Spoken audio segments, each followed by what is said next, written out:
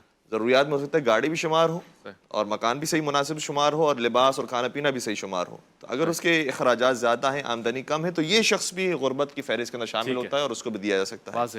تو انفرادی طور پر ہم کم از کم اپنی ذمہ داری کو ادا کریں اگر اجتماعی طور پر انجام نہیں کی جا رہی. دلچسپ مختصر سوال ہے اور اس کا جواب ہاں یا نہ میں.